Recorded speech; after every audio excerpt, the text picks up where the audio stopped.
जय श्री हरि विष्णु। राधे राधे दोस्तों, आप सभी का मेरे चैनल में बहुत बहुत स्वागत है। आज हम आपके लिए फाल्गुन मास शुक्ल पक्ष अमल की रंग भरी एकादशी व्रत कथा लेकर आए हैं। तो दोस्तों, कथा पूरी सुनिएगा और अच्छी लगे तो प्लीज लाइक, चैनल को सब्सक्राइब जरूर कीजिएगा। मानधाता बोले कि हे वशिष्ठ जी, यदि आप मुझ पर कृपा करें तो किसी ऐसे व्रत की कथा कहिए जिससे मेरा कल्याण हो। महर्षि वशिष्ठ बोले कि हे राजन, सब व्रतों से उत्तम और अंत में मोक्ष देने वाली अमल की एकादशी के व्रत का मैं वर्णन करता हूँ। यह एकादशी फाल्गुन माह के शुक्ल पक्ष में होती है। इस व्रत के करने से समस्त पाप नष्ट हो जाते हैं। इस व्रत का फल 1000 गौदान के फल के बराबर होता है। अब मैं आपसे एक पौराणिक कथा कहता हूँ, आप ध्यानपूर्वक सुनिए। एक वैदिश नाम का नगर था जिसमें ब्राह्मण, क्षत्रिय, वैश्य और शूद्र चारों वर्ण आनंद सहित रहते थे। उस नगर में सदैव वेद ध्वनि गूंजा करती थी तथा पापी, दुराचारी तथा नास्तिक उस नगर में कोई नहीं था। उस नगर में चैत्ररथ नाम का चंद्रवंशी राजा राज करता था। वह अत्यंत विद्वान तथा धर्मी था।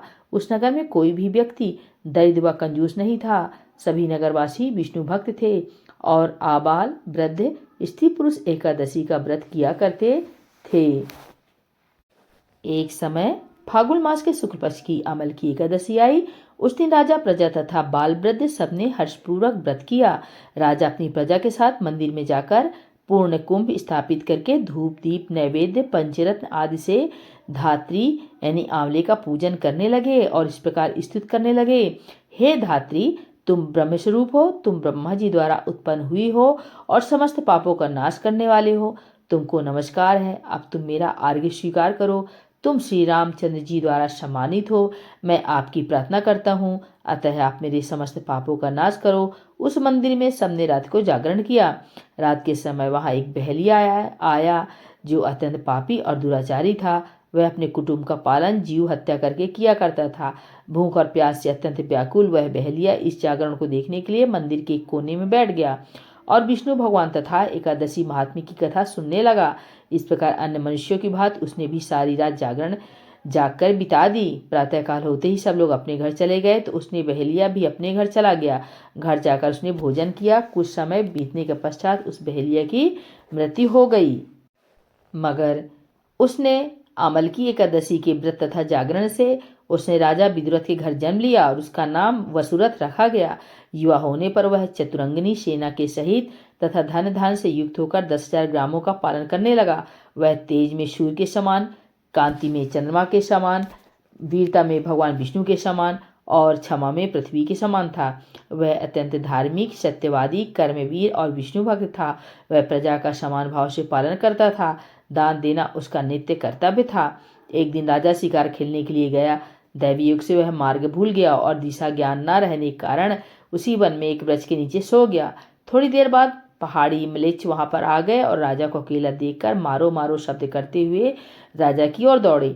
म्लेच्छ कहने लगे कि इस दुष्टी राजा ने हमारे माता, पिता, पुत्र, पौत्र आदि अनेक संबंधियों को मारा है तथा देश से निकाल दिया है, अतः इसको अवश्य मारना चाहिए। ऐसा कहकर वे म्लेच्छ उस राजा को मारने दौड़े और अनेक प्रकार के अस्त्र शस्त्र उस पर फेंके। वे सब अस्त्र शस्त्र राजा के शरीर पर गिरते ही नष्ट जाते और उनका वार पुष्पे के समान प्रतीत होता।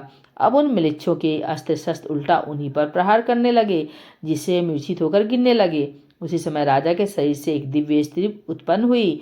वह स्त्री अत्यंत सुंदर होते हुए भी उसकी भ्रुकुटी टेढ़ी थी। उसकी आंखों से लाल लाल अग्नि निकल रही थी, जिससे वह दूसरे काल के समान प्रतीत होती थी। वह स्त्री म्लेच्छों को मारने दौड़ी और थोड़ी ही देर में उसने उन सब म्लेच्छों को काल के गाल में पहुंचा दिया। जब राजा सोकर उठा तो उसने म्लेच्छों को मरा हुआ देखकर कहा कि इन शत्रुओं को किसने मारा है? इस वन में मेरा कौन हितैषी रहता है? वह ऐसा विचार कर ही रहा था कि आकाशवाणी हुई, हे राजा, इस संसार में विष्णु भगवान के अतिरिक्त कौन तेरी सहायता कर सकता है? इस आकाशवाणी को सुनकर राजा ने अपने राज्य में आ गया और सुखपूर्वक राज्य करने लगा। महर्षि वशिष्ठ बोले कि हे राजन, यह अमल की एकादशी के व्रत का प्रभाव था। जो मनुष्य इस अमल की एकादशी का व्रत करते हैं वे प्रत्येक कार्य में सफल होते हैं और अंत में विष्णु लोक को जाते हैं। बोलिए एकादशी माता की जय, भगवान विष्णु की जय। हर हर महादेव।